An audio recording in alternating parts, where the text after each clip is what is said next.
Hare Krishna everyone, thank you so much for joining us. तो जैसे कि आप सब जानते हैं, हम सेकंड कैंटो श्रीमद् भागवतम का सेकंड कैंटो पढ़ रहे हैं। और आज हम 9th चैप्टर का लास्ट पार्ट पढ़ने जा रहे हैं। जैसे मैंने लास्ट टाइम भी बोला था कि ये बहुत इंपॉर्टेंट सेक्शन है, क्योंकि इसमें चतुश्लोकी भागवतम है। तो पूरे भागवतम का जो सार है, जो एसेंस है, इस पोर्शन में है। 4 श्लोकों में भगवान ने दिया है। तो आज उसकी स्टडी हम करने जा रहे हैं। तो आप लोग सब जिनके पास भी शिला प्रभुपाद जी की भागवतम है, वो साथ में लेके पढ़ सकते हैं, ताकि आप उसको फॉलो कर पाए, आपके लिए इजी हो जाएगा। ठीक है। सो अब शुरू करने जा रहे हैं। मैं अपनी स्क्रीन को शेयर कर रही हूँ, फिर उसके बाद हम शुरू करते हैं सेशन।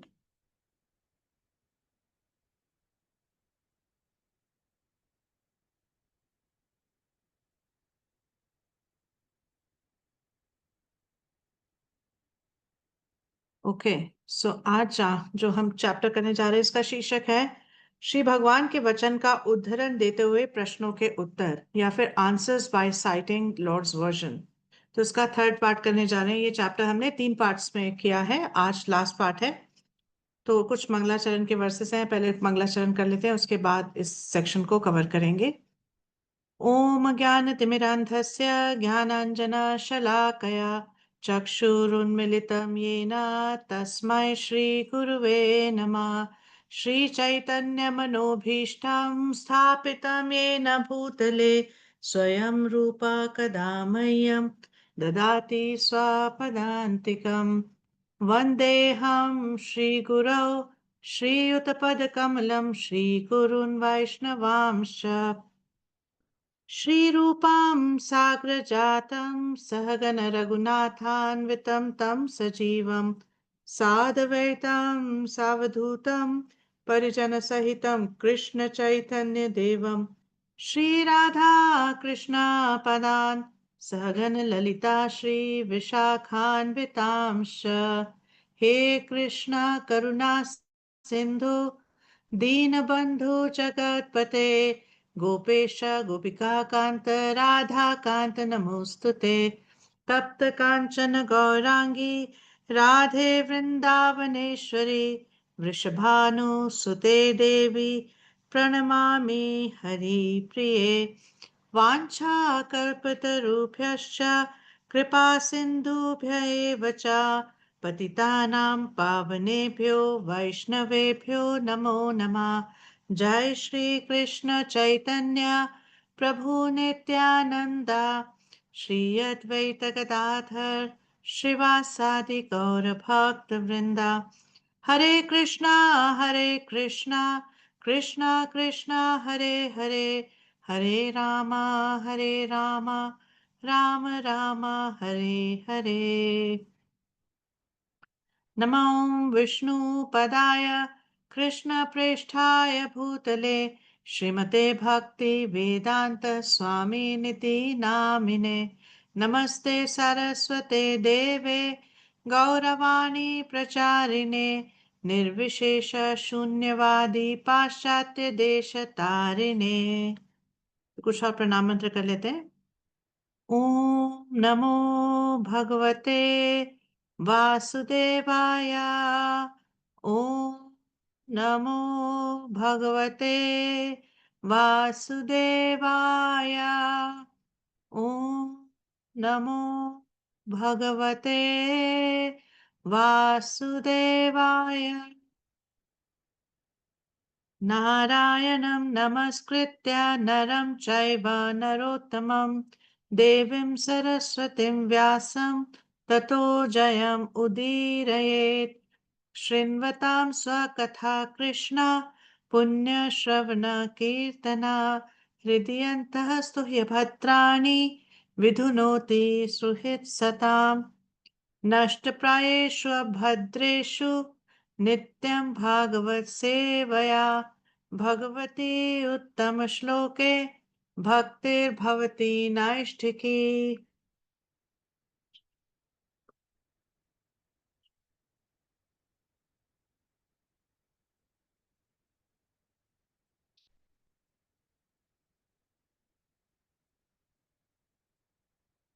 ओके। तो आप अपनी स्क्रीन पे जो 9 चैप्टर है इसका ब्रेकअप देख रहे हैं। तो अभी तक हम 32 श्लोक कवर कर चुके हैं। तो आज का जो हमारा पोर्शन है उसमें है 38वें श्लोक तक चतुश्लोकी, जो भगवान 4 श्लोकों में पूरी भागवतम के ज्ञान का सार देते हैं और ये ज्ञान देने के बाद वहां से चले जाते हैं।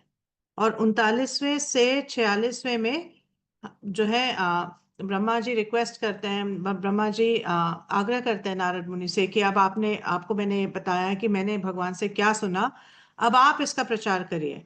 ठीक है, तो हम सुनते हैं सुखदेव गोस्वामी हमें बताएंगे कि किस प्रकार से नारद मुनि ने फिर आगे जाके व्यास देव जी को इसका प्रचार किया, जिसके बारे में हम फर्स्ट कैंटो में, पहले स्कंद में सुन चुके हैं। तो अगर आप देखेंगे तो भागवतम में आप मतलब कई बार आप कंफ्यूज हो जाएंगे, क्योंकि ये क्रोनोलॉजिकल नहीं है। मतलब कि ऐसा नहीं है कि पहले ये हुआ फिर ये हुआ फिर ये हुआ फिर ये हुआ। भागवतम में बहुत सारी जो प्रसंग है वो ऐसे हैं कि जो पहले का प्रसंग है वो बाद में है और जो बाद का प्रसंग है वो पहले है। तो अगर हम ध्यान से नहीं समझ रहे हैं तो कई बार हम कंफ्यूज हो जाते हैं कि अच्छा ये तो हम पढ़ चुके हैं, इसके बारे में अब क्यों आ रहा है ना। तो इस तरह से, तो इसलिए बहुत जरूरी है ये देखना कि जो सुखदेव गोस्वामी उन्होंने इस तरह से इसको प्रेजेंट किया कि जो सबसे ज्यादा जरूरी है, जिस तरीके से परीक्षित महाराज को और हमें जिस चीज को समझने की जरूरत है उसको उस तरह से प्रेजेंट किया है। एक्चुअली में क्रोनोलॉजिकली उसको प्रेजेंट नहीं किया है। तो भागवतम में अगर हम ये सोच रहे हैं कि अच्छा जो पहले स्कंद में हुआ और जो तीसरे स्कंद में हुआ उस वो पहले स्कंद में जो हुआ उसके बाद का है, जरूरी नहीं है। क्योंकि ये क्रोनोलॉजिकल नहीं है। ठीक है, तो आज जो हम ये 4 श्लोक डिस्कस करने जा रहे हैं बहुत इंपॉर्टेंट श्लोक हैं। और इनको कहा जाता है कि 3 जो तत्व हैं उनका सार है। मतलब ये चतुश्लोकी जो है इसमें जो 3 तत्व हैं उनके बारे में ही बताया गया है। और ये 3 तत्व क्या हैं, हमने पहली क्लास में जब हमने भागवतम की स्टडी शुरू किया था, फर्स्ट चैप्टर की जो क्लास हुई थी, या जो लोग हमारे साथ शुरू से बने हुए हैं तो उनको याद होगा कि हमने डिस्कस किया था कि किस प्रकार से श्री चैतन्य महाप्रभु 3 तत्वों को देने के लिए आए। और वो 3 तत्व थे संबंध, अभिधेय और प्रयोजन। और जो वैदिक ग्रंथ हैं उनमें भी इन तीनों तत्वों के ऊपर ही बताया गया है। और भागवतम में भी हम देखेंगे कि क्योंकि भागवतम को ऐसा बताया जाता है कि सारे वैदिक ग्रंथों का क्या है, निचोड़ है। किस तरह से, जैसे कि पका हुआ फल है वैदिक ग्रंथों का, वो है भागवतम। तो उसमें सारे वैदिक ग्रंथों का निचोड़ है। तो हम देखेंगे कि भागवतम में भी जो 4 श्लोक हैं जो कि भागवतम का सार है, उसमें भी इन तीनों तत्वों के बारे में बताया गया है। तो मैं चैतन्य चरितामृत से कोट करना चाहती हूँ। तो चैतन्य चरितामृत में श्रीला कविराज कृष्णदास कविराज गोस्वामी बता रहे हैं, जब महाप्रभु जो हैं शिक्षा दे रहे हैं सनातन गोस्वामी को, तो क्या कह रहे हैं, भागवतेर संबंध विधेय प्रयोजन चतुश्लोकिते प्रकर्तार कार्याचे लक्षण। कि जो भागवतम है उसमें वो उसका सार क्या है, संबंध, अभिधेय और प्रयोजन। संबंध क्या है, हमारा भगवान के साथ क्या रिश्ता है, क्या रिलेशनशिप है, वो है संबंध ज्ञान। हाँ, क्या है, जीवेर स्वरूप है कृष्णेर नित्य ज्ञान नित्य दास। ये जो है बेसिकली संबंध की डेफिनेशन है कि हम भगवान के क्या है, नित्य दास हैं, हम उनकी सेवा करने के लिए। अभिधेय क्या है, जो हम कार्य करते हैं इस संबंध को जानने के बाद भगवान से। अपना संबंध जब हम जान लेते हैं कि हम भगवान के नित्य दास हैं, उसके बाद जो हम कार्य करते हैं, जो भक्ति करते हैं बेसिकली, वो क्या है, अभिधेय है। और प्रयोजन क्या है, हमारे जीवन का लक्ष्य। तो ये जीवन का लक्ष्य जो है इसको प्रयोजन कहा जाता है। तो महाप्रभु बता रहे हैं कि चतुश्लोकी में ये तीनों चीजों को एक्सप्लेन किया गया है। और फिर आदि लीला से हम सुनते हैं कि संबंध अभिधेय प्रयोजन नाम ये तीन अर्थ सर्व सूत्रे पर्यवसान। तो क्या बता रहे हैं कि ये तीनों चीजें, अभिधेय, संबंध और प्रयोजन, ये पूरे वेदांत सूत्र में इसको एक्सप्लेन किया गया है। क्योंकि ये पूरी वेदांत फिलॉसफी जो है, वेदांत दर्शन जो है, उसका क्या है, एसेंस है। हाँ, एसेंस है। और हम देखेंगे कि क्योंकि भागवतम वेदांत सूत्रों पे एक कमेंट्री है। वेदांत सूत्रों का पे एक मतलब एक कमेंट्री दी गई है, जिसको महाप्रभु कहते हैं कि Shrimad Bhagavatam is a natural commentary on Vedanta Sutra. तो श्रीमद् भागवतम में भी संबंध, अभिधेय और प्रयोजन बताया जा रहा है। तो ये स्लाइड आपको याद होगी, ये मैंने फर्स्ट क्लास में यूज की थी। तो इसमें बता रहे हैं कि भगवान संबंध भक्ति अभिदेहाया प्रेम प्रयोजन वेदे तीन वस्तु काया। कि महाप्रभु क्या कह रहे हैं कि सारे जितनी भी भगवान जो है उनके साथ क्या है संबंध है। मतलब कि जो भी हमारी जितनी भी रिलेशनशिप्स हैं उसका सेंटर कौन है, भगवान है। हम्म जितने भी हमारे संबंध है लोगों से, उसके बीच में कौन है, भगवान है। और भक्ति अभिदेय है, मतलब जो अभिदेय है यानी कि जो प्रोसेस है वो क्या है, भक्ति। कि हमें भगवान की भक्ति में लगना है। और प्रयोजन क्या है, प्रेम, भगवान के लिए कृष्ण प्रेम जो है, भगवान के लिए प्रेम जागृत करना, ये मनुष्य जीवन का लक्ष्य है। और यही वैदिक शास्त्रों में बताया गया है। ठीक है। और फिर मध्य 20वें चैप्टर के 124वें श्लोक में बताया, वेद शास्त्र कहे संबंध अभिधेय प्रयोजन कृष्ण प्राप्य संबंध भक्ति प्राप्तेर साधन। तो क्या बताया कि वैदिक शास्त्रों में बताया गया है कि संबंध अभिधेय और प्रयोजन क्या है।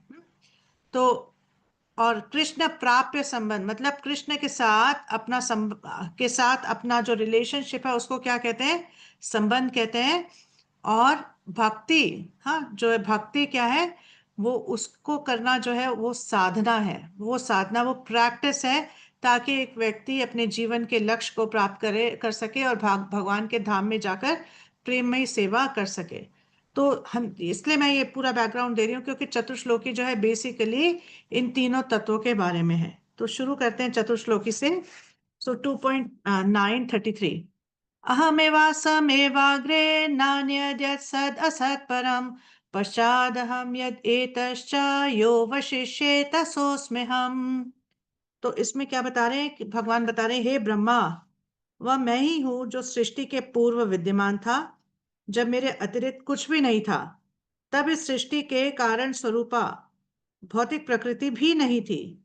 जिसे तुम अब देख रहे हो वो भी मैं ही हूं, और प्रलय के बाद जो शेष रह जाएगा वो भी मैं ही हूं। तो भगवान यहाँ पे क्या बता रहे हैं कि जब ये भौतिक प्रकृति नहीं थी, ये भौतिक जगत नहीं था, उससे पहले भी मैं था। तब ये भौतिक प्रकृति भी नहीं थी, हाँ मतलब भगवान बता रहे हैं कि मेरी बहिरंगा शक्ति भी नहीं थी। मैं अकेला था। उसके बाद जब ये सारे भौतिक जगत का क्रिएशन हुआ, इसकी रचना हुई, हाँ तो भी जो कुछ भी है उसका स्रोत मैं हूँ। और जब सब कुछ ये खत्म हो जाएगा प्रलय के बाद, भी सिर्फ मैं ही रह जाऊंगा। तो भगवान यहाँ पे बता रहे हैं कि ये एक्चुअली में ये मेरा स्वरूप है। हाँ तो इससे क्या समझ में आता है कि भगवान जो है वो हमेशा रहते हैं, कभी भी उनकी एग्जिस्टेंस जो है चेंज नहीं होती। और हमारी एग्जिस्टेंस क्या है, हम जो है इस भौतिक जगत में अलग अलग बार आते हैं। और किस लिए आते हैं, प्रभुपाद जी इसको एक्सप्लेन करते हैं कि हमारी जो इच्छाएं हैं उनकी पूर्ति के लिए ये भौतिक जगत की रचना हुई है, ताकि हम यहाँ पर आके अपनी जो अलग अलग इच्छाएं, जो भगवान से अलग एंजॉय करने की इच्छाएं हैं, उनकी पूर्ति करने का प्रयास कर सकें। तो भगवान ने जो चार प्रश्न परीक्षित महाराज ने पूछे हैं, ब्रह्मा जी ने पूछे हैं, तो उन चारों में से पहला प्रश्न इसमें उत्तर दे रहे हैं, जिसमें ब्रह्मा जी पूछते हैं कि आप अपने मटेरियल और स्पिरिचुअल फॉर्म्स मतलब अपने भौतिक और आध्यात्मिक रूपों के बारे में मुझे बताइए। तो भगवान क्या बता रहे हैं कि जब ये भौतिक प्रकृति भी, मतलब जब मैं शुरू में, जब ये भौतिक जगत नहीं था तब ये भौतिक प्रकृति भी नहीं थी, लेकिन मैं था। हम्म? और जब भगवान कह रहे हैं मैं था, इसका मतलब ये नहीं है कि भगवान अकेले थे। भगवान अपने नित्य परिकरों के साथ अपने धाम में रहते हैं, और वहां पर अनेक प्रकार की लीलाओं से प्रेम का आस्वादन करते हैं। और फिर जब ये भौतिक प्रकृति की रचना होती है, तो जैसे ऑल दीज सोल्स, और ये सारे जीव जो कि भगवान के साथ नहीं रहना चाहते और रिवोल्ट करते हैं भगवान के ऑर्डर के अगेंस्ट, तो ऐसे लोगों के लिए ये यहाँ पर एक व्यवस्था की जाती है कि आप जाइए, भौतिक जगत में जाइए, और वहां जाकर अलग से आप अपनी इच्छाओं की पूर्ति करने की कोशिश करिए। तो भगवान बता रहे हैं कि उसको भी मैं ही फैसिलिटेट करता हूँ। मतलब ये भौतिक प्रकृति भी मेरी वजह से ही आ रही है, मतलब इसका कारण भी मैं ही हूँ। क्योंकि जितने भी एलिमेंट्स हैं, जितने भी पंचभूत हैं, और जो भौतिक शक्ति है, सब कुछ मुझसे ही आ रहा है। और जब प्रलय हो जाएगा उसके बाद भी कौन रहेगा, मैं ही रहूंगा। तो प्रभा जी अपने तात्पर्य में इन चतुश्लोकी के जो तात्पर्य है प्रभा जी ने जो दिए हैं, बहुत लंबे तात्पर्य हैं। तो उसमें से कुछ मेन पॉइंट्स में डिस्कस कर रही हूँ। मैं आप सबसे रिक्वेस्ट करना चाहती हूँ कि क्लास के बाद आप प्लीज जाके इन तात्पर्यों को पढ़िए, क्योंकि प्रभा जी ने बहुत अलग अलग शास्त्रों से इन स्टेटमेंट्स को सप्लीमेंट करने की कोशिश की है। तो हमारे लिए मतलब इट्स नॉट पॉसिबल प्रैक्टिकली कि हम उसको इतनी डिटेल में कर सकें। तो लेकिन प्लीज उसको जाके पढ़ने की कोशिश करिएगा। तो प्रभा जी अपने तात्पर्य में बताते हैं कि बेसिकली कि भगवान ये कहना चाह रहे हैं कि हे ब्रह्मा, आपके आने से पहले, क्योंकि ब्रह्मा जी का की उत्पत्ति कब होती है? जब भौतिक जगत की उत्पत्ति होनी होती है, जब भौतिक जगत की रचना होनी होती है, तब भगवान पुरुष अवतारों में अपना विस्तार करते हैं। महाविष्णु, गर्भोदक्षाय विष्णु और क्षीरोदक्षाय विष्णु। और गर्भोदक्षाय विष्णु के नाभि से जो कमल का फूल निकलता है उसमें ब्रह्मा जी की उत्पत्ति होती है। तो यहाँ पर भगवान क्या बता रहे हैं कि तुम्हारे आने से पहले भी मैं था। हाँ, और तुम्हारे मतलब जब तुम्हारी मृत्यु हो जाएगी, 100 वर्ष की तुम्हारी आयु हो जाएगी और तुम्हें ये शरीर त्यागना पड़ेगा, ये रोल त्यागना पड़ेगा, उसके बावजूद भी मैं ही रहूंगा। ठीक है। तो ये अगर श्लोक देखें तो हम क्या देखेंगे कि भगवान 3 बार इसमें अहम बोल रहे हैं, है ना। ये पहला, सॉरी सॉरी, पहला अहम, फर्स्ट लाइन में, फिर थर्ड लाइन में अहम, और लास्ट वर्ड भी अहम। तो प्रभा जी बेसिकली इस पे कमेंट करते बताते हैं कि भगवान यहाँ पे बार बार ये बोल रहे हैं कि मेरा जो रूप है, मैं ये जो तुम्हारे सामने खड़ा हूं ब्रह्मा, ये वास्तविकता में मेरा पूर्ण स्वरूप है।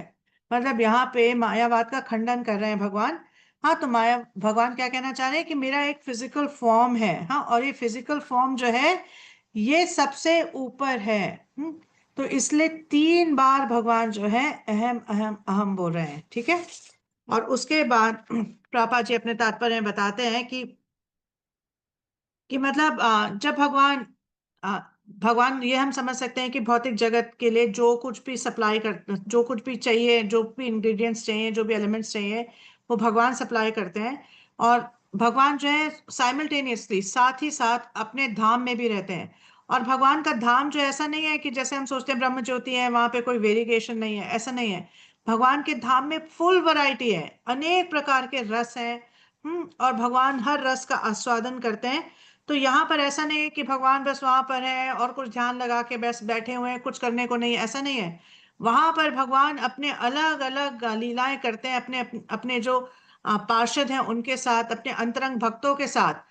और उन लीलाओं में अलग अलग रसों का आस्वादन करते हैं। ऐसा नहीं है कि भगवान जब कहते हैं कि I there was me alone, मैं अकेला था तुम्हारे आने से पहले, तो आप भगवान वहां पे बोर हो रहे होंगे, कुछ करने को नहीं है भगवान के पास, ऐसा नहीं है।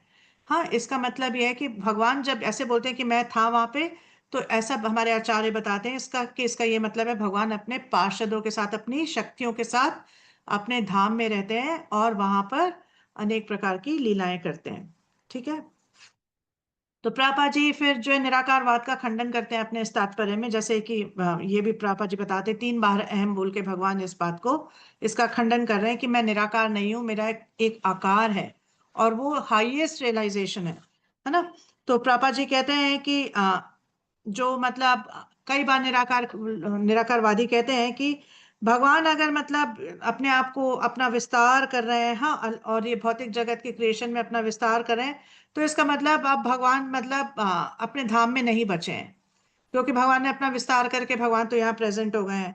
हाँ, तो इसलिए और अपना विस्तार करते हैं किस तरह से? अपनी शक्तियों के रूप से। तो जो भगवान है एक्चुअली में जब अपना विस्तार करते तो निराकारवादी रहते हैं, उनका कोई आकार नहीं रह जाता। पापा जी इसका खंडन कर रहे हैं कि ऐसा नहीं है, क्योंकि हम भौतिक जगत में भी समझ सकते हैं और ब्रह्मा जी के एग्जाम्पल से भी समझ सकते हैं कि ब्रह्मा जी और बाकी जो देवी देवता हैं उनको हेल्प करते हैं ये भौतिक सृष्टि को चलाने के लिए। हम्म तो जो भगवान ये किसके ऑर्डर पे कर रहे हैं? भगवान के ऑर्डर पे ये सारी सृष्टि को चलाते हैं। तो हर कोई व्यक्ति क्या भगवान को देख सकता है? नहीं देख सकता। हाँ, बहुत सारे देवी देवता भी भगवान को नहीं देख सकते, लेकिन सब कुछ किसके ऑर्डर पे चल रहा है? भगवान के ऑर्डर के ऊपर चल रहा है। तो जैसे कि प्रभात कहते हैं कि हम ये देख सकते हैं कि किसी राष्ट्र में अगर कोई प्रधानमंत्री है तो उसके ऑर्डर पे सारा कुछ चल रहा है। तो इसका ये मतलब नहीं है कि प्रधानमंत्री एग्जिस्ट नहीं करता। प्रधानमंत्री एग्जिस्ट करता है, लेकिन वो उसकी इच्छा के अनुसार, उसके ऑर्डर के अनुसार सारे कार्यकलाप हो रहे हैं। तो एक नॉर्मल व्यक्ति जो है उसको लगेगा कि अच्छा, प्रधानमंत्री को तुमने कभी देखा नहीं, तो पता नहीं प्रधानमंत्री एग्जिस्ट करते हैं कि नहीं। तो ये मूर्खता है। तो इसी प्रकार से इस भौतिक जगत में क्योंकि हम भगवान को नहीं देख पाते, तो कई बार जो मूर्ख लोग हैं वो ऐसा कंक्लूड करते हैं कि भगवान का तो कोई आकार ही नहीं है, इसलिए हम उनको नहीं देख पा रहे। क्योंकि भगवान जो है निराकार है। लेकिन भगवान अपने शाश्वत स्वरूप में हमेशा अपने धाम में बने रहते हैं। हम्म, और इनफैक्ट अलग अलग लोकों में, अलग अलग ग्रहों में जाकर भगवान अलग अलग रूपों में अपना विस्तार करते हैं, अलग अलग अलग अलग अवतारों में अपना विस्तार करते हैं। ठीक है। फिर प्रभुपाद जी कह रहे हैं कि मतलब क्यों ऐसा लोग कंक्लूड करते हैं कि भगवान जो है निराकार है? क्योंकि भौतिक जगत में भौतिक इंद्रियों के द्वारा हम भगवान के स्पिरिचुअल फॉर्म को नहीं देख सकते। तो क्या होता है, क्योंकि भगवान का जो स्पिरिचुअल फॉर्म है उसको देखने के लिए जो आंखें चाहिए, जो दृष्टि चाहिए, वो हमारे पास नहीं है। हम जो है मतलब सिर्फ ग्रॉस चीजों को, जो बिल्कुल स्थूल हैं, उनको देख सकते हैं। जो इनफैक्ट थोड़ी सी सूक्ष्म है, हम उनको भी नहीं देख सकते। जैसे अगर हम सोचें कि हम अपना मन देख लें, तो मन देख सकते हैं? नहीं देख सकते। बुद्धि को देख सकते हैं? नहीं देख सकते। तो भगवान को कहाँ से देख पाएंगे जो कि पूरी तरह से स्पिरिचुअल है? तो क्योंकि हम नहीं देख पाते, इसीलिए कुछ मूर्ख लोग ये कंक्लूड कर लेते हैं कि भगवान का एक्चुअली कोई आकार नहीं है, क्योंकि अगर भगवान का आकार होता तो हमें दिखाई देते। लेकिन वो ये बात नहीं समझते कि एक्चुअली भगवान को देखने के लिए कुछ क्वालिफिकेशन चाहिए, कुछ एलिजिबिलिटी चाहिए। ठीक है। तो भगवान जो है मतलब इस भौतिक जगत के लिए इन अ वे हम समझ सकते हैं कि निराकार है, क्योंकि हमारे पास वो दृष्टि नहीं है जैसे कि हम भगवान के आकार को देख सकें। तो अब आगे बढ़ते हैं। दूसरे श्लोक में क्या हो रहा है? दूसरे श्लोक में, एक सेकेंड में खोल लेती हूँ। हम ब्रह्मा जी को भगवान कह रहे हैं, ऋतेरितम यत् प्रतीयेता न प्रतीयेता चात्मनि तद विद्यादात्मनो मायम यथा भासो यथा तमा। तो क्या कह रहे हैं? हे ब्रह्मा, जो भी सारयुक्त प्रतीत होता है, यदि वह मुझसे संबंधित नहीं है तो उसमें कोई वास्तविकता नहीं है। इसे मेरी माया जानो, इसे ऐसा प्रतिबिंब मानो जो अंधकार में प्रकट होता है। तो भगवान यहाँ क्या कह रहे हैं कि जिस चीज को भी आप मेरे से जोड़ के नहीं देख सकते, जिसको भी आप मेरे साथ रिलेशनशिप में नहीं देख सकते, वो क्या है? उसकी कोई वास्तविकता नहीं है। वो क्या है? माया है, माया। तो बहुत अच्छी डेफिनेशन दे रहे हैं भगवान माया की, कि एक्चुअली में माया क्या है। ठीक है। तो प्रापा जी अपने तात्पर्य में बता रहे हैं कि अगर मतलब कोई ये भूल जाए कि मैं मेरा एग्जिस्टेंस जो है, ये मेरा अस्तित्व भगवान की वजह से है, या जो कुछ भी है उसका अस्तित्व भगवान की वजह से है, तो ऐसा व्यक्ति क्या है? माया में है। क्योंकि उसको अगर ऐसा लग रहा है कि कोई चीज भगवान के बिना एग्जिस्ट कर सकती है, तो ये क्या है? ये माया है। क्योंकि हर चीज के पीछे, हर चीज के कारण कौन है? स्वयं भगवान है। तो प्रभुपाद जी एक बहुत अच्छा सेंटेंस देते हैं अपने अपने तात्पर्य में। कहते हैं, the right conclusion of dovetailing everything in relationship with the Lord is called yoga maya और the energy of union, and the wrong conception of detaching a thing from its relationship with the Lord is called Lord's daivi maya और महामाया। तो प्रभुपाद जी दो, भगवान की दो प्रकार की माया है, योग माया और महामाया। योग माया को कई बार हम इंटरनल पोटेंसी या अंतरंगा शक्ति के द्वारा तरह भी कभी कभी एड्रेस करते हैं। तो योग माया का क्या प्रभाव रहता है? योग माया जो है भक्तों पे और भगवान पे एक्ट करती है। भगवान के धाम में भगवान की लीलाओं को अलग अलग रूप देने के लिए योग माया जो है सहयोग देती है। और महामाया क्या है? वो यहाँ पर इस भौतिक जगत में हम सबको अलग अलग कार्यकलापों में उलझा के रखती है। तो योग माया किसे कहते हैं? जब एक व्यक्ति हर कार्य को भगवान के संबंध में करे, भगवान से संबंधित तरीके से करे, उसको कहते हैं योग माया। और जब वो किसी भी कार्य को जिसमें भगवान के साथ संबंध ना देख सके और भगवान के साथ ना जोड़ सके, उसको कहते हैं महामाया।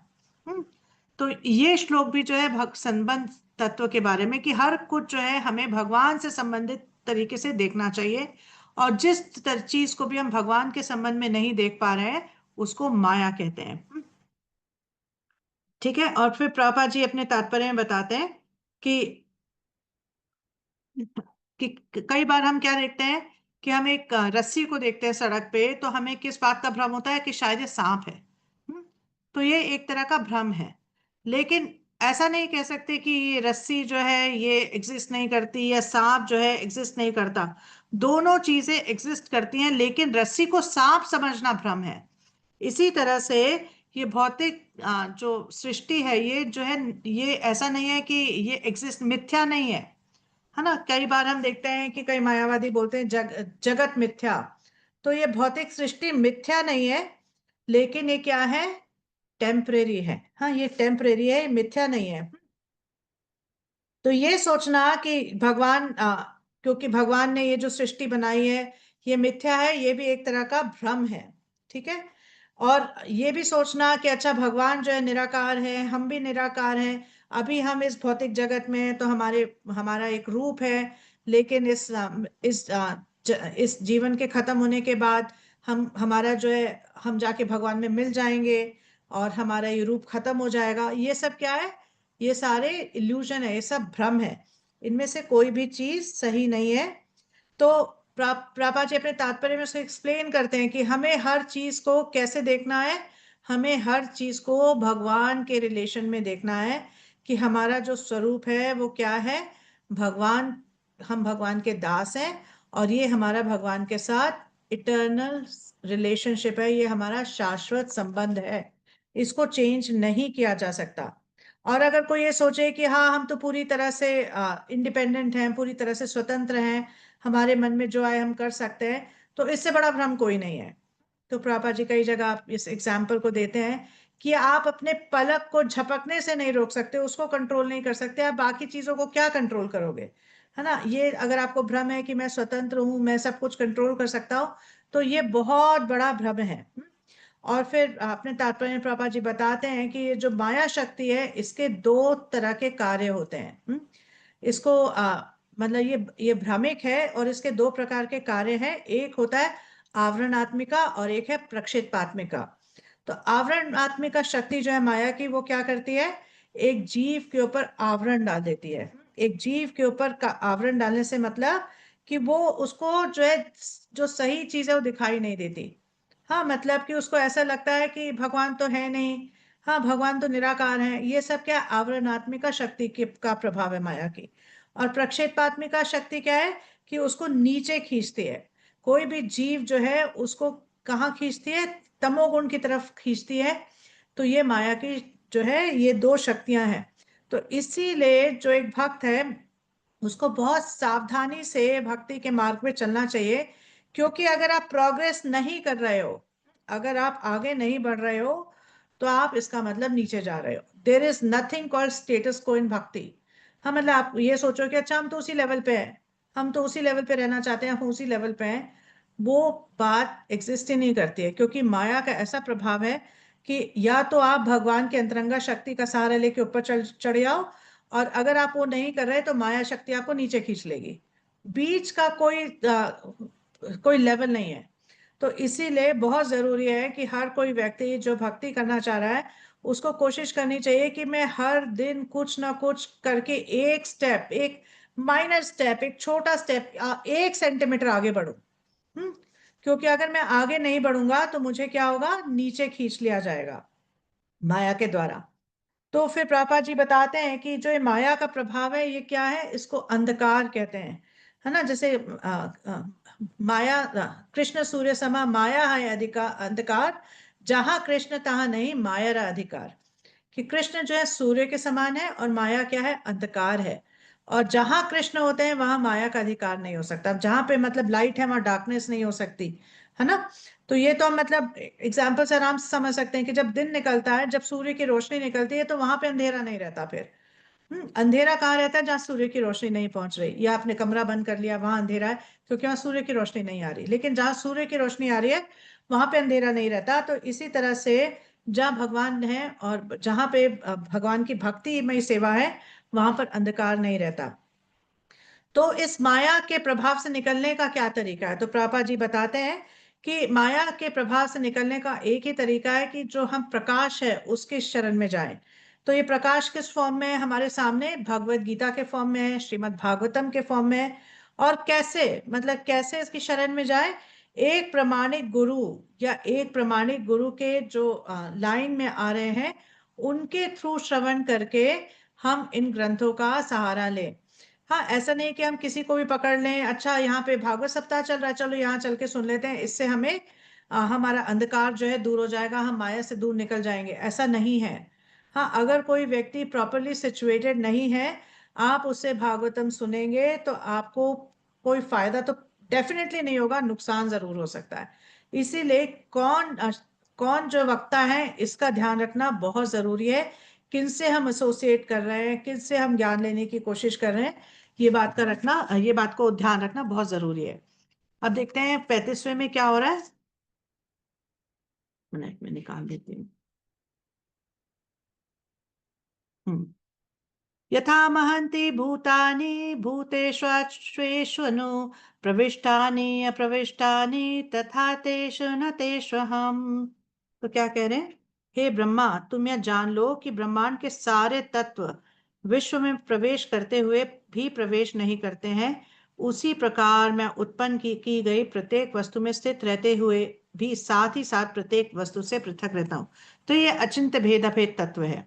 अचिंत्य भेद अभेद तत्व का मतलब है कि भगवान क्या बता रहे हैं कि जो है मैं इस भौतिक सृष्टि में प्रवेश करता, इस ब्रह्मांड में प्रवेश करता भी हूँ और नहीं भी करता। तो अगर हम अपनी भौतिक बुद्धि से सोचे तो हमें लगेगा दोनों कैसे हो सकते हैं? या तो भगवान प्रवेश करते हैं या नहीं करते, दोनों कैसे हो सकते हैं?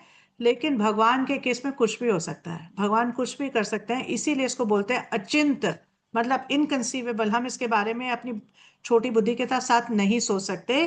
भेद मतलब कि डिफरेंस, अभेद, indifference, non difference, not indifference, non difference. हाँ, डिफरेंस नॉन डिफरेंस तत्व, कि भगवान जो है इस भौतिक सृष्टि में है भी और नहीं भी है। ठीक है। तो जो तीसरा प्रश्न ब्रह्मा जी ने पूछा था कि आपके क्या कार्यकलाप हैं इस भौतिक और आध्यात्मिक शक्तियों के रिलेशन में, उनके उनके संबंध में आपके क्या कार्यकलाप हैं, उसके बारे में बताइए। तो ये जो पर्टिकुलर श्लोक है उसका आंसर दे रहा है। और ये अभिधेय श्लोक है, प्रैक्टिस, कि किस तरह से प्रैक्टिस करना है हमें भक्ति के मार्ग को, उसके बारे में भगवान इस श्लोक में बताने जा रहे हैं। ठीक है। तो हम देखते हैं कि प्रभुपाद जी अपने तात्पर्य में क्या बताते हैं।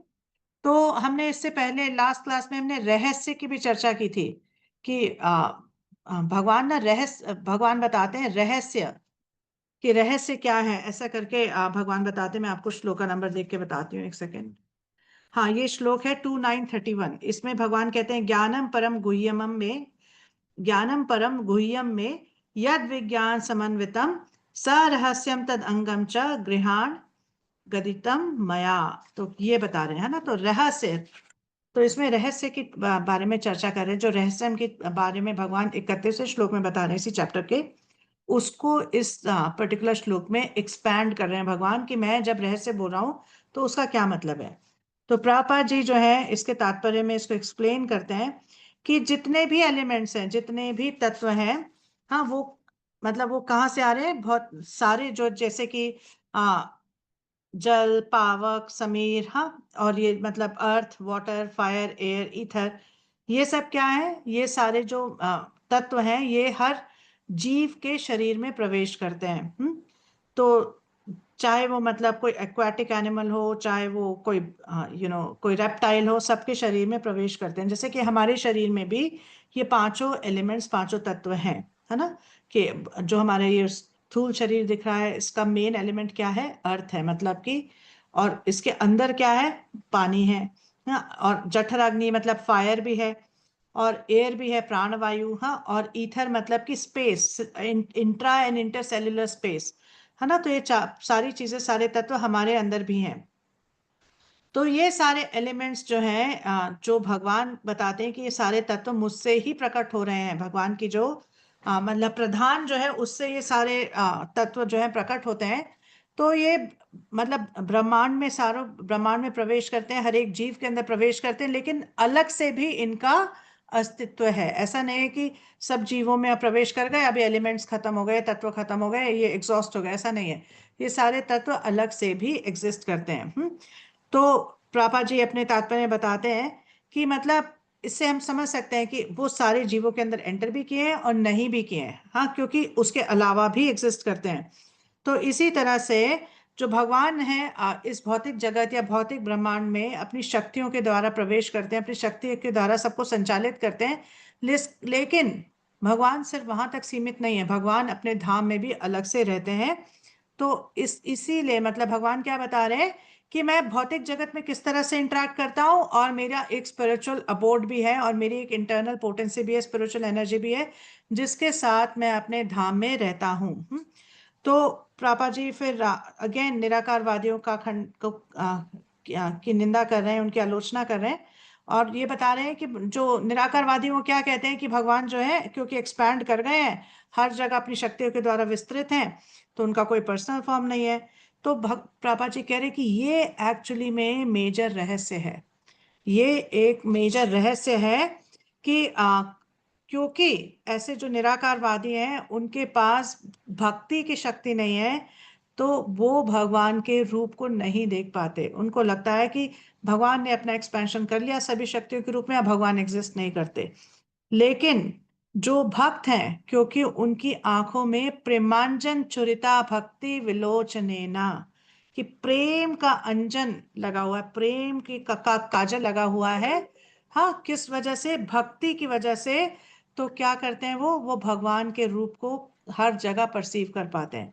जो भक्त है वो भगवान को भगवान के विग्रह में देखता है। जैसे कि हम इसका एग्जाम्पल कैसे समझ सकते हैं कि एक बार प्रभा जी किसी मतलब किसी प्रेस कॉन्फ्रेंस में थे, तो वहां पर एक न्यूज रिपोर्टर ने पूछा कि क्या आपको कभी भगवान के दर्शन हुए हैं? हाँ। तो प्रभा जी ने कहा कि हाँ। तो कहते हैं कि क्या अभी आप दर्शन कर पा रहे हैं? तो प्रभा जी ने कहा मैं दर्शन कर पा रहा हूँ, लेकिन आप बीच में खड़े होकर मेरा जो व्यू है उसको ब्लॉक कर रहे हैं। हम्म। तो मतलब एक जो भक्त है उसको सर्वथा हया इष्ट देव स्फूर्ति, कि एक भक्त को हर जगह अपने इष्ट देव की स्फूर्ति होती है, उसको हर जगह भगवान के दर्शन होते हैं, और वो ये भी देख सकता है कि भगवान किस प्रकार की लीलाएं करते हैं, भगवान का क्या क्या संबंध है अपने भक्तों के साथ।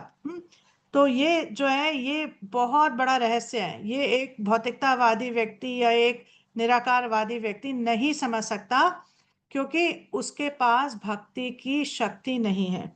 तो प्रभुपाद जी अपने तात्पर्य में बता रहे हैं कि जो भक्त हैं मतलब वो उनके उनके जो थॉट्स हैं, उनके जो मतलब विचार हैं, उनमें भगवान पूरी तरह से प्रवेश कर जाते हैं।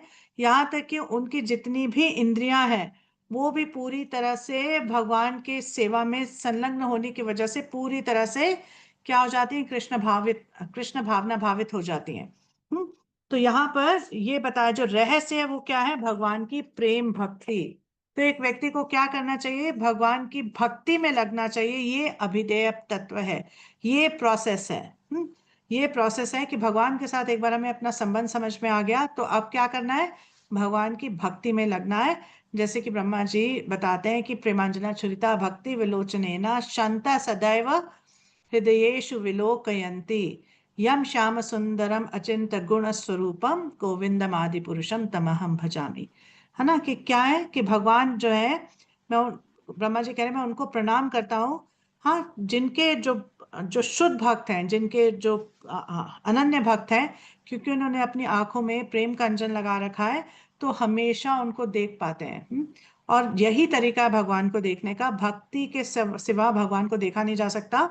और इसका प्रूफ हमने लास्ट क्लास में भी देखा कि भगवान जो है ब्रह्मा जी को के सामने प्रकट होते हैं और अपना धाम के दर्शन भी कराते हैं। क्योंकि क्या कहते हैं ब्रह्मा जी को? भगवान क्या कहते हैं कि हे ब्रह्मा, तुम्हारी जो ये तपस्या है और जो तुम्हारा ये सबमिसिव एटीट्यूड है, तुम्हारी ये जो विनम्रता है, उससे मैं बहुत प्रसन्न हूँ, और इसीलिए तुम्हें मैं तुम्हारे सामने प्रकट होना चाहता हूँ और तुम्हें अपने धाम के दर्शन कराना चाहता हूँ। तो जो एक भक्त है उसकी दृष्टि जो है आम लोगों के समान नहीं है, ये भक्ति के कारण पूरी तरह से प्योरीफाई हो चुकी होती है। तो उनकी दृष्टि सामान्य लोगों की तरह नहीं है। उनका विजन क्या है? स्पिरिचुअल विजन है। तो वो सब कुछ देख पाते हैं। तो प्रभा जी बहुत अच्छा बोलते हैं कि भक्तों के हृदय में एक स्पिरिचुअलाइज्ड टेलीविजन होता है, जिसमें भगवान के धाम में जो लीलाएं हो रही होती हैं वो रिफ्लेक्ट होती हैं। कि जैसे टेलीविजन में अलग अलग मूवीज दिखती हैं, तो भक्तों के हृदय में एक स्पिरिचुअल टेलीविजन होता है, जिसमें कि भगवान की जो लीलाएं हैं, जो उनके धाम में अलग अलग लीलाएं हैं, वो वहां पर उसको उसकी स्फूर्ति होती है, उसकी उसकी मतलब उसको मतलब देख पाता है, वो उसको कंसीव कर पाता है। ठीक है ना? तो ये है रहस्य। This is the way to know the supreme personality of Godhead, this is the abhidheya, what, prema bhakti. तो उसके बाद हम देखते हैं कि लास्ट श्लोक जो है इस चतुश्लोकी का, उसमें क्या हो रहा है, ये प्रयोजन तत्व है। तो इसमें भगवान बताते हैं कि क्या मतलब, क्या लक्ष्य है और किस तरह से मुझे प्राप्त करने की कोशिश करनी चाहिए। तो भगवान बोलते हैं, एतवादेव जिज्ञास्याम तत्व जिज्ञासुनात्मना अन्वया व्यतिरेकाभ्याम यत् स्यात् सर्वत्र सर्वदा। हम्म तो भगवान बता रहे हैं, जो व्यक्ति परम सत्य रूप श्री भगवान की खोज में लगा हो, उसे चाहिए कि समस्त परिस्थितियों में सर्वत्र और सर्वदा प्रत्यक्ष तथा अप्रत्यक्ष दोनों ही प्रकार से इसकी खोज करें। तो क्या बता रहे हैं कि हर किसी व्यक्ति को क्या चाहिए, उसको भगवान के साथ अपना संबंध बनाने की कोशिश करनी चाहिए, उसको भगवान का भक्त बनने की कोशिश करनी चाहिए, और भगवान को हर जगह ढूंढना चाहिए। ये मतलब उसकी साधना का फल है। हाँ, साधना करने का क्या फल है, कि हम भगवान के साथ अपना संबंध जो है दोबारा से जागृत करके उनकी सेवा में लग पाए। तो प्रभुपाद जी अपने तात्पर्य में बताते हैं कि भगवान को जानने के लिए अलग अलग लोग जो है अलग अलग मार्गों को फॉलो करते हैं, कोई कर्म योग करता है, कोई ध्यान योग करता है, कोई राजयोग करता है, लेकिन भक्ति योग ही एक तरीका है जिससे भगवान को प्रॉपरली जाना जा सकता है। तो ब्रह्मा जी जो है ये जानना चाहते थे भगवान से कि मैं किस तरह से, जो आपने मुझे आदेश दिया है कि सृष्टि की रचना करो, तो उसको मैं कैसे उस आदेश को निभा पाऊं, बिना गर्वित हुए और बिना इस जगत के बंधन में फंसे हुए, कि किस तरह से मैं कर पाऊं। तो भगवान यहाँ पे क्या बता रहे हैं, भगवान ये बता रहे हैं कि मतलब क्या करना चाहिए, हर किसी को मेरी सेवा में लगना चाहिए। हाँ, हर किसी को मुझे जानने की कोशिश करनी चाहिए। हाँ, ये किसी भी जीव का कर्तव्य है। तो प्रभुपाद जी अपने तात्पर्य में श्रीमद् भागवतम की ग्लोरिफिकेशन कर रहे हैं और कह रहे हैं कि श्रीमद् भागवतम जो है, तो वो सारे जितना भी वैदिक ज्ञान है उसका सार है, और कोई भी आत्म साक्षात्कार की ओर बढ़ना चाहता है तो श्रीमद् भागवतम को पढ़ना बहुत जरूरी है।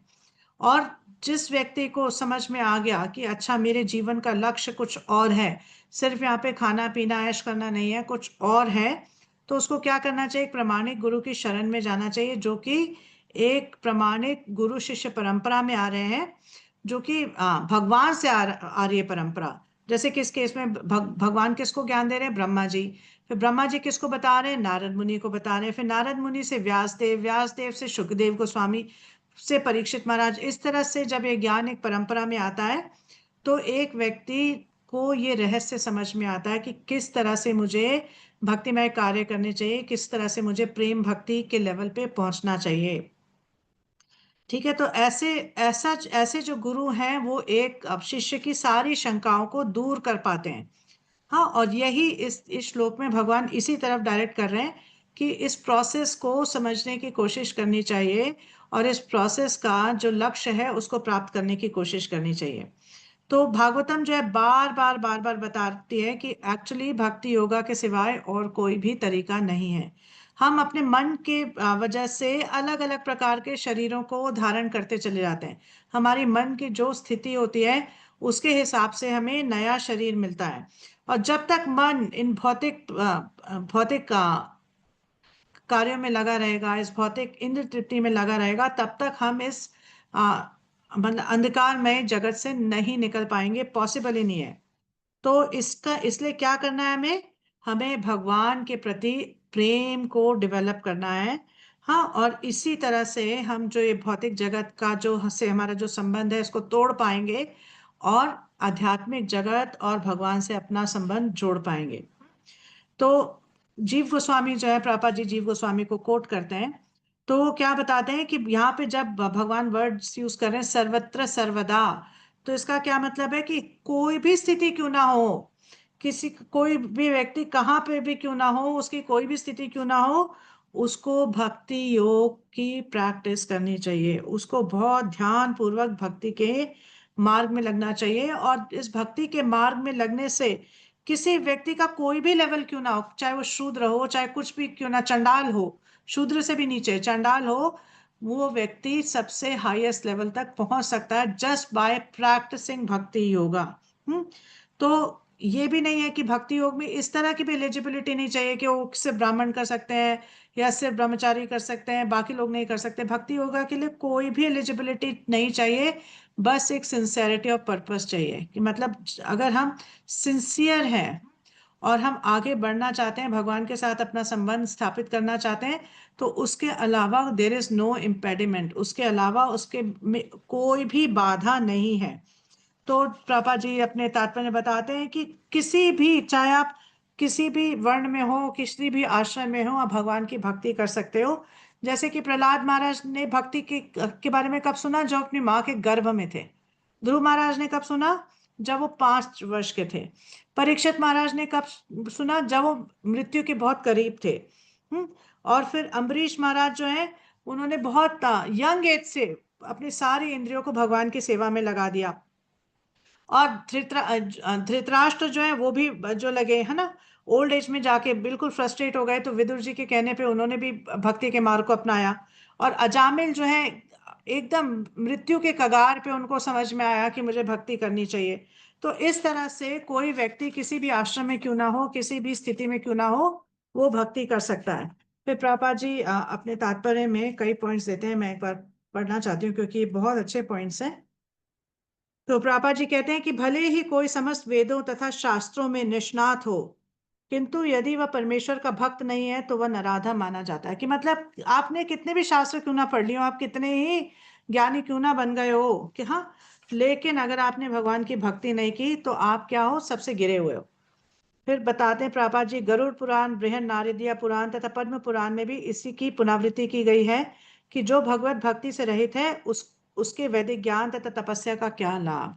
कि अगर कोई व्यक्ति भक्ति नहीं कर रहा, जितनी मर्जी तपस्या कर लो, जितना मर्जी कुछ भी कर लो, उसका कोई लाभ नहीं है। सारी एकादशियां निर्जल रख लो, लेकिन अगर भक्ति भाव नहीं है तो उसका कोई बहुत ज्यादा फायदा नहीं है। हम्म तीसरा क्या कह रहे हैं प्रपात, कि हजारों प्रजापतियों की एक भगवत भक्त से तुलना कैसे? कि कितने प्रजापति क्यों ना हो, है ना। जैसे हम सुनते हैं भागवत में भी बहुत सारे प्रजापति का नाम आता है, दक्ष हैं। इस तरह अलग अलग प्रजापति हैं जो ब्रह्मा जी ने जिनको ये कार्य सौंपा कि आप इस सृष्टि को क्या करिए, इस सृष्टि को जीवों से भरिए। तो ये प्रजापतियों का काम है। तो ये भी मतलब ये जो है इस रोल को कर रहे हैं ब्रह्मा जी के ऑर्डर के अनुसार, उनके आदेश के अनुसार। लेकिन एक भगवत भक्त जो है उन सब पे भारी है। फिर चौथा प्रभुपाद जी बोल रहे हैं, सुखदेव गोस्वामी ने श्रीमद् भागवतम में कहा है कि भगवत भक्ति के बिना न सन्यासी, ना ही दयालु, प्रसिद्ध व्यक्ति, महान दार्शनिक, महान तांत्रिक या अन्य कोई भी व्यक्ति वांछित फल पा सकते हैं। कि मतलब अगर भगवान की भक्ति आप नहीं कर रहे तो आपकी इच्छा जो है भगवान की मर्जी से पूरी होती है। तो अगर आप भगवान की भक्ति नहीं कर रहे हो तो आप ये सोचो कि मैं जो चाहता हूँ वो पूरा हो जाएगा, वेरी अनलाइकली। बाय मतलब कोइंसिडेंस में कुछ हो गया तो हो गया, लेकिन वेरी अनलाइकली। फिर प्रभा जी कहते हैं, भले ही कोई स्थान स्वर्ग से भी अधिक महिमामय क्यों ना हो, किंतु यदि वहां वैकुंठ के स्वामी या उनके भक्त की महिमा का गान नहीं होता तो उसे तुरंत छोड़ देना चाहिए। कि कोई भी जगह आप जाएं, वहां पे कितना ही ऐश्वर्य क्यों ना, मतलब कि स्वर्ग लोक से भी परे हो जो कि अपने ऐश्वर्य में, लेकिन अगर वहां भगवान का गुणगान नहीं हो रहा, उनके भक्तों की महिमा का गान नहीं हो रहा, तो ऐसी स्थिति में और ऐसी जगह पे एक भक्त को बिल्कुल नहीं टिकना चाहिए, वहां से तुरंत निकल जाना चाहिए। और फिर क्या कह रहे हैं, शुद्ध भक्त भगवान की सेवा में लगे रहने के लिए 5 प्रकार की मुक्तियों को अस्वीकार कर देते हैं। इसके बारे में हमने पहले भी डिस्कस किया था कि जो भक्त हैं, शुद्ध भक्त हैं, वो मुक्ति को जो है एक्सेप्ट नहीं करते। लेकिन अगर ये मुक्ति उनकी सेवा में हेल्प कर रही है तो उस मुक्ति को एक्सेप्ट करते हैं, अदरवाइज वो मुक्तियों को भी नकार देते हैं। क्योंकि वो क्या चाहते हैं कि हम सिर्फ भगवान की भक्ति करना चाहते हैं, भगवान की सेवा करना चाहते हैं, उसके अलावा हमारी कोई भी और इच्छा नहीं है।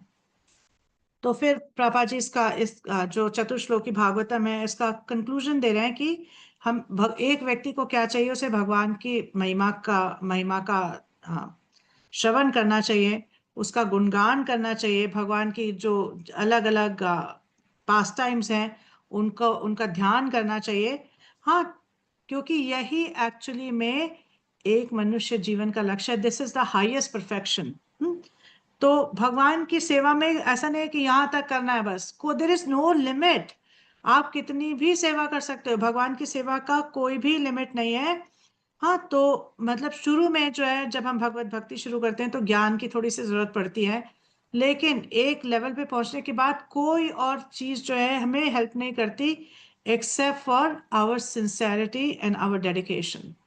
ठीक है, अब 37वें श्लोक में चलते हैं। तो 37वें में भगवान कह रहे हैं, हे ब्रह्मा, तुम मन को एकाग्र करके इस निर्णय का पालन करो, तुम्हें ना तो आंशिक ना ही पूर्ण प्रलय के समय किसी प्रकार का गर्व विचलित कर सकेगा। तो ब्रह्मा जी ये चाहते थे कि मैं जब रचना करूं तो मुझे किसी प्रकार का गर्व ना हो।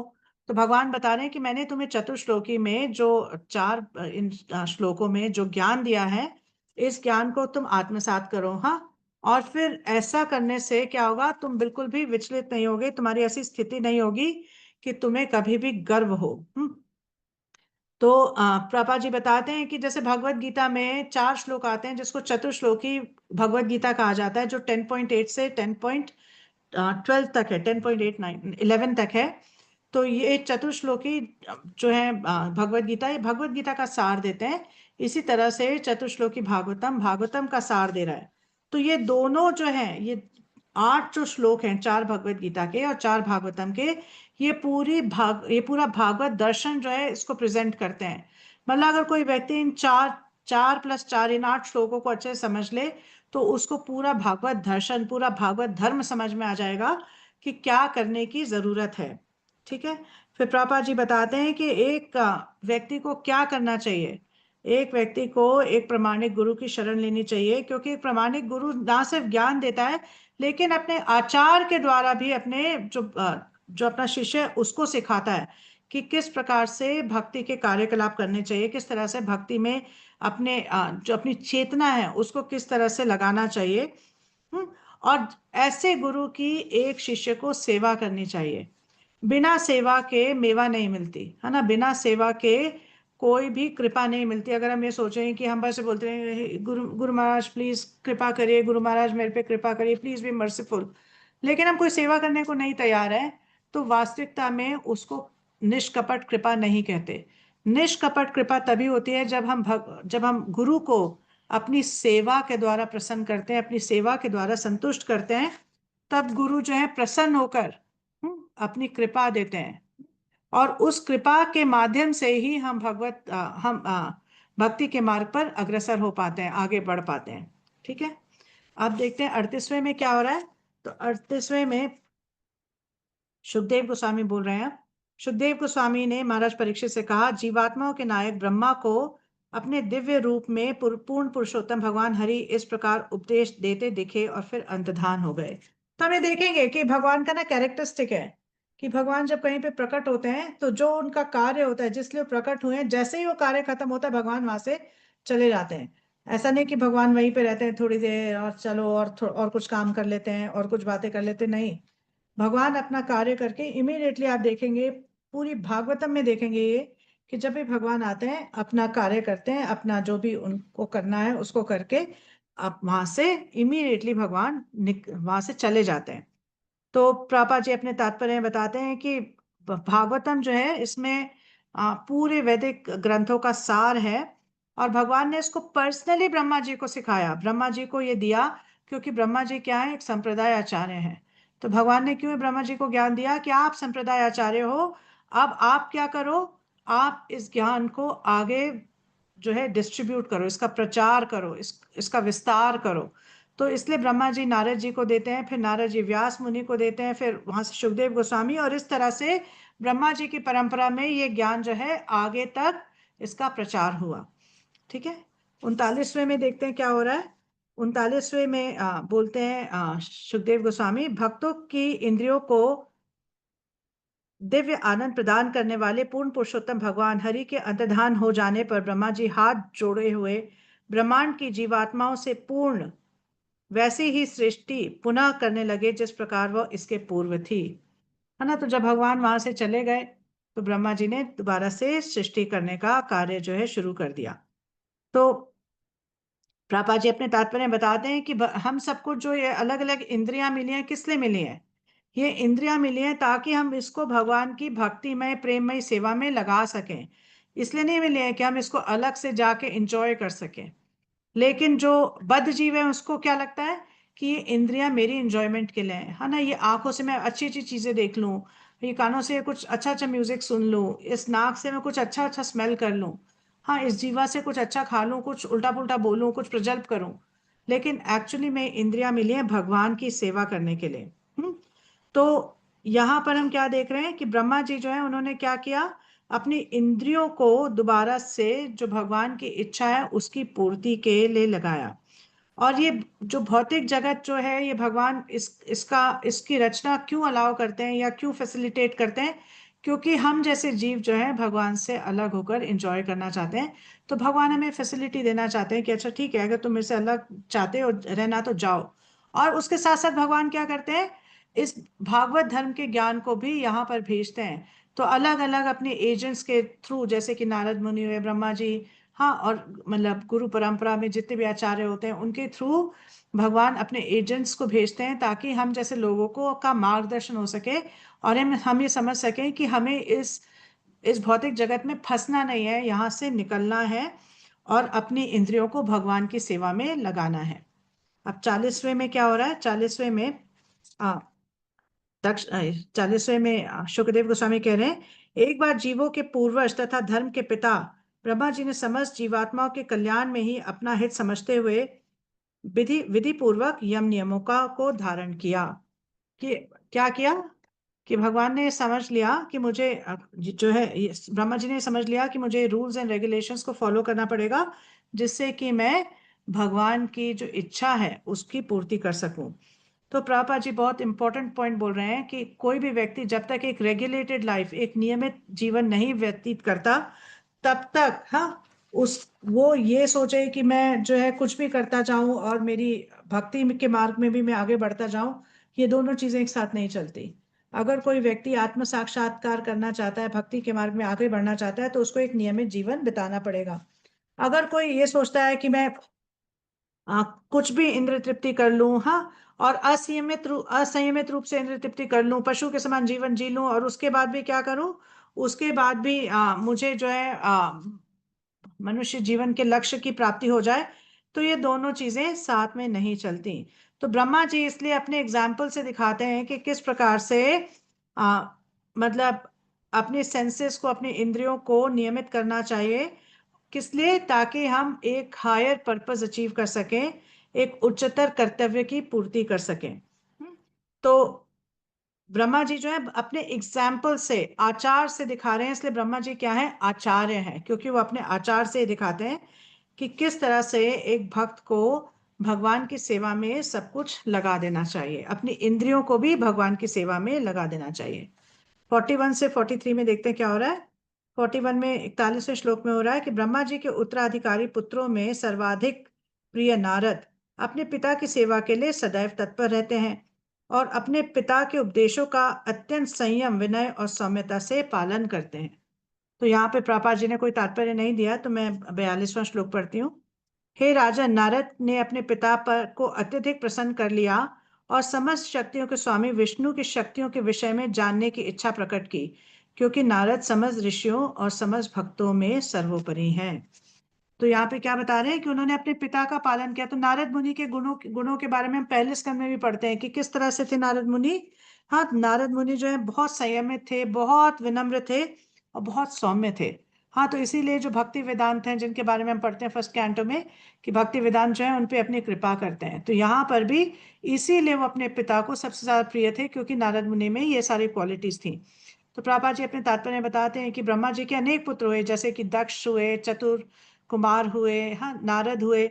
तो जो नारद मुनि हैं, ये इनको स्पेशली ब्रह्मा जी ने क्या कार्य सौंपा कि आप जो है भक्ति मार्ग में लोगों को लेके आओ, आप भक्ति का प्रचार करो।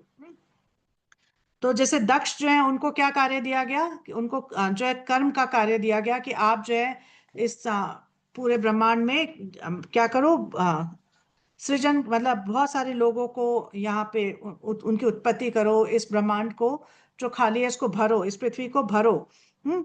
और सनक जो चतुष कुमार है उनको दिया गया कि आप जो है ज्ञान का प्रचार करो, है ना। लेकिन नारद को क्या दिया गया, नारद मुनि को, क्या भक्ति का प्रचार करो। और नारद मुनि का अगर हम देखेंगे भागवतम में कितने लोगों को नारद मुनि जो है सही दिशा दिखाते हैं। हम चौथे स्कंद में पढ़ेंगे कि ध्रुव महाराज को दिखाते हैं, हाँ, सही रास्ता, भक्ति का मार्ग। फिर प्राचीन बरही को दिखाते हैं, वो भी चौथे स्कंद में आता है। हाँ, फिर हम नारद मुनि के बारे में पढ़ेंगे कि किस तरह से प्रहलाद महाराज को गर्भ में ना, मतलब अपनी माँ के गर्भ में नारद मुनि से ज्ञान प्राप्त हुआ, जिसके बारे में हम सातवें स्कंद में सुनेंगे।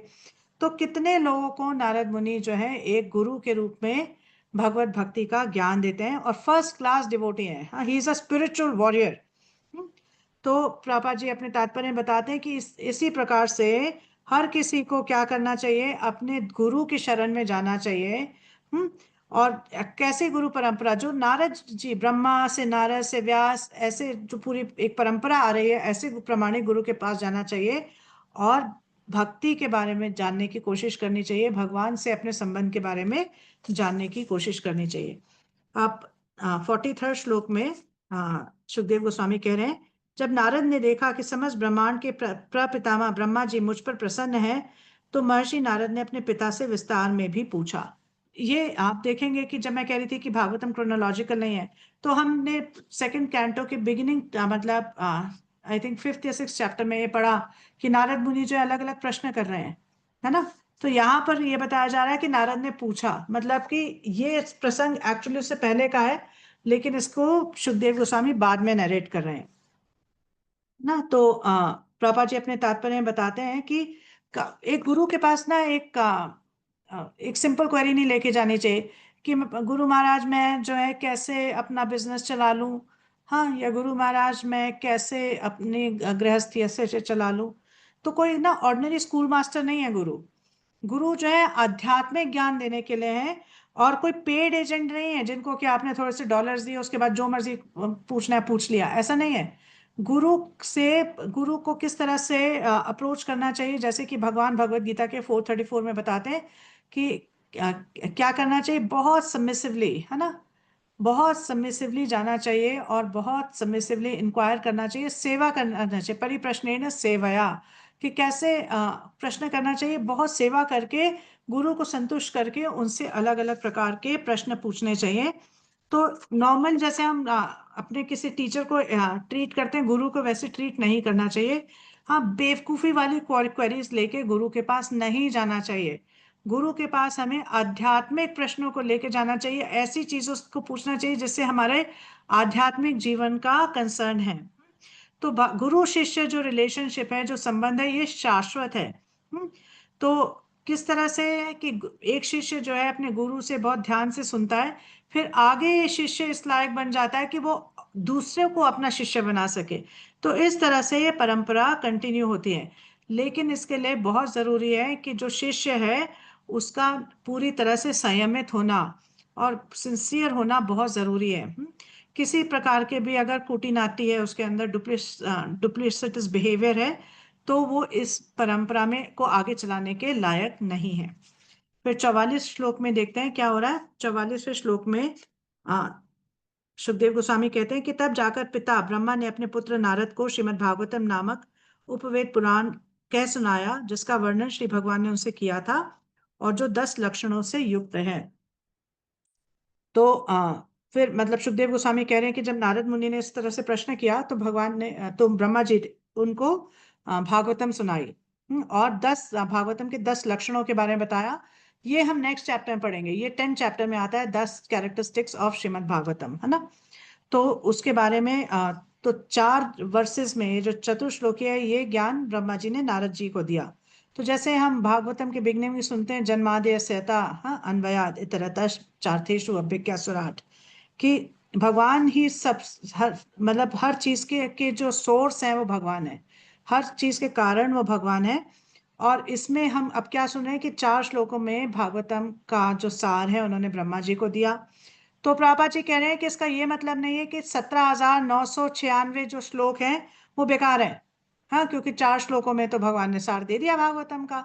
18,000 श्लोक में जो 17,996 श्लोक हैं वो बेकार है बिल्कुल। इसका ये मतलब नहीं है।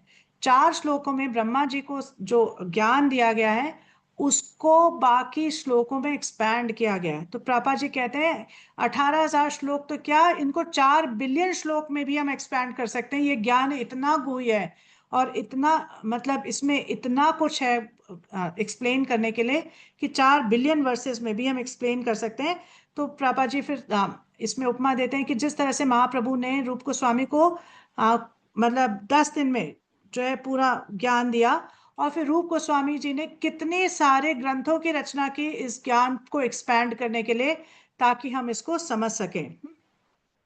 तो भागवतम भी इस तरह से, भागवतम का सार 4 श्लोकों में है, लेकिन इसको एक्सपैंड करके हमारे जो आचार्य हैं उसको प्रेजेंट करते हैं। व्यासदेव जी ने प्रेजेंट किया ताकि हम इसको समझ सकें। लेकिन 18,000 श्लोक भी काफी नहीं है। भागवतम के ज्ञान को लाखों लाखों लाखों श्लोकों में भी एक्सपैंड करा जा सकता है। 45 में देखते हैं 45वें में, हे राजन, उसी परंपरा में नारद मुनि ने श्रीमद् भागवतम का उपदेश अनंत शक्तिमान उन व्यासदेव को दिया जो सरस्वती नदी के तट पर भक्ति में स्थित होकर परम सत्य पूर्ण पुरुषोत्तम भगवान का ध्यान कर रहे थे। तो हमें अब याद आ रहा होगा कि फर्स्ट कैंटो में हमने देखा था ना कि जब व्यासदेव जी जो है वो विचलित हो रहे थे, बहुत दुखी हो रहे थे और बहुत असंतुष्ट थे कि मतलब मैंने इतने सारे वैदिक ग्रंथों की रचना की, फिर भी मुझे अजीब तरह की एक बेचैनी है, मुझे कुछ भी संतुष्टि नहीं हो रही, कुछ मैं तृप्त नहीं फील कर रहा हूँ। तब नारद मुनि वहां पे आए थे और उन्होंने बताया था कि हे व्यास, तुम इसलिए ऐसा फील कर रहे हो क्योंकि कहीं पे भी तुमने भगवान के बारे में एक्सक्लूसिवली नहीं बताया, भगवान की भक्ति के बारे में एक्सक्लूसिवली नहीं बताया। तो उन्होंने फिर व्यासदेव जी को क्या कहा कि आप जो है क्या करो, भक्ति योग में समाधि, अब समाधि में ध्यान करो और ये सारे जो पॉइंट्स हैं इन पे कंटेम्पलेट करो और फिर ग्रंथ की रचना करो जिसमें कि आप एक्सक्लूसिवली भक्ति के बारे में बताओ। तो यहाँ पे प्रभा जी बताते हैं कि जो व्यासदेव जो है जो ध्यान लगाया उन्होंने, वो भक्तिपूर्ण ध्यान लगाया। ऐसा नहीं कि हम ये सोचें कि जैसे योगी बाकी लगाते हैं परमात्मा पे, हाँ मेडिटेट करते हैं, उस तरह का ध्यान नहीं। हाँ, उन्होंने भगवान पे ध्यान लगाया। और जब व्यासदेव जी बताते हैं कि उन्होंने ध्यान में क्या देखा, भगवान को देखा और भगवान के पीछे खड़ी हुई भगवान की माया शक्ति को देखा। तो क्योंकि हमने जैसे अभी पढ़ा कि भगवान, कोई भी चीज भगवान से सेपरेटली एग्जिस्ट नहीं कर सकती, तो भगवान की माया शक्ति भी भगवान से सेपरेटली एग्जिस्ट नहीं करती। लेकिन क्योंकि वो ऐसा कार्य करती है इसलिए भगवान के सामने नहीं आती। वो जो है जो बद्ध जीव है उनको यहाँ पे बांध के रखती है, वो अपना कार्य इस तरह से करती है इसलिए भगवान शर्मिंदा होती है और इसलिए भगवान के सामने नहीं आती, लेकिन हमेशा भगवान के अंतर्गत ही रहती है। ठीक है, अब लास्ट श्लोक देखते हैं। लास्ट श्लोक में क्या कह रहे हैं सुखदेव गोस्वामी, हे राजन, तुम्हारे इस प्रश्न का कि यह ब्रह्मांड भगवान के विराट रूप से किस प्रकार प्रकट हुआ और अन्य प्रश्नों का उत्तर मैं पूर्वोक्त 4 श्लोकों की व्याख्या के रूप में विस्तार विस्तार पूर्वक दूंगा। हम्म तो आप क्या बता रहे हैं सुखदेव गोस्वामी कि अब मैं तुम्हें, मतलब जो तुम्हारा प्रश्न था कि किस तरह से ये जो ब्रह्मांड है ये भगवान के विराट रूप से आया, किस तरह से, और किस तरह से इसका प्राकट्य हुआ, और अलग अलग प्रश्न जो तुमने किए उसका मैं तुम्हें विस्तार से मतलब अब बताना शुरू करूंगा। तो आगे चल के सुखदेव गोस्वामी जो ये परीक्षित महाराज के जो प्रश्न हैं इनको विस्तार पूर्वक आगे चैप्टर्स में और आगे कैंटोस में बताएंगे। ठीक है, तो यहाँ पर आज का हमारा सेशन समाप्त हुआ।